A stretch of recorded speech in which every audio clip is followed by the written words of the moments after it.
What's up, guys? It's the Seeker of Chaos. What am I doing? Well, I'm trying to learn the Spirit Bomb. Or I would be if people would give me their energy. Really, guys? Nothing? Well, while we wait, let's start a top 5. Dragon Ball Z. One of the best anime ever made, and like most children in the 90s, probably one of the first they ever watched. With its interesting plot and characters, it's a series that's still popular to this day, with 2 movies that came out in the last couple of years, and a new series that came out in 2015. But we're not here to talk about the show, but the characters in it. In this list, we'll be talking about the characters I think are in Dragon Ball Z only. The list isn't based only on power levels, but also their usefulness in the show.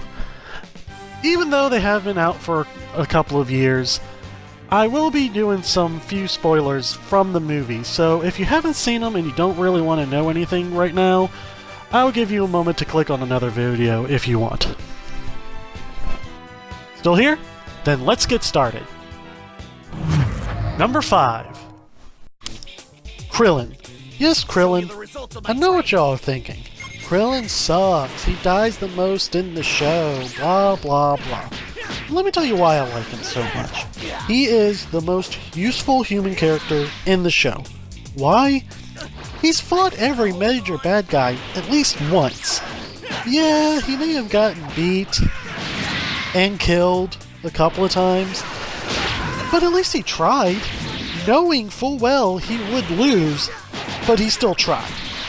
All the other human characters like Tien and Yamcha seem to have faded out of existence, at least by the Buu saga, but not Krillin. I mean, he is the second most seen character in the show other than Goku. But he still stayed, and he fought. And that's why he's on this list. Number 4. Whis. To be honest, I wanted to put someone else in this spot, but I couldn't think of anybody better than Whis.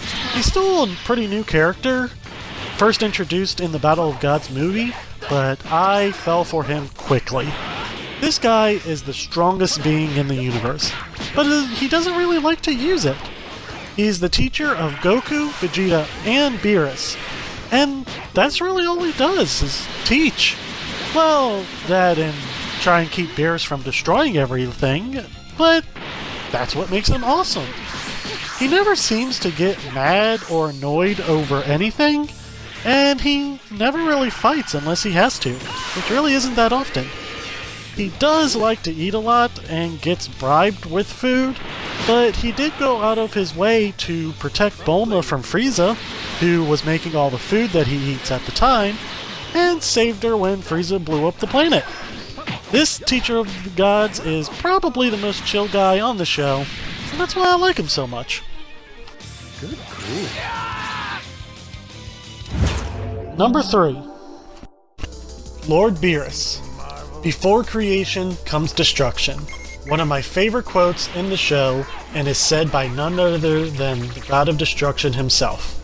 Like Whis, Lord Beerus is a pretty new character, introduced in the same movie, but he too grew on me very quickly. Lord Beerus is very strong. He can destroy a planet just by tapping it with a finger, and everybody is afraid of him. Vegeta, the Kais, Frieza, even Shenron himself. I find that really funny. He can go from funny in an over-the-top way to downright threatening in a second. He gets mad over the smallest stuff. I mean, he went on a rampage over pudding. Pudding! Plus he sleeps all the time, but he is based off a cat, so that's normal. But despite all his faults, he can be a good guy. He teaches Goku a few things in their fight, and doesn't blow up the Earth because he is impressed with him. Well, that, and because he wants to eat more Earth food. I mean, we do have some good food. We should all bow down and worship to this god. Mostly because he might get mad and kill us all if we don't.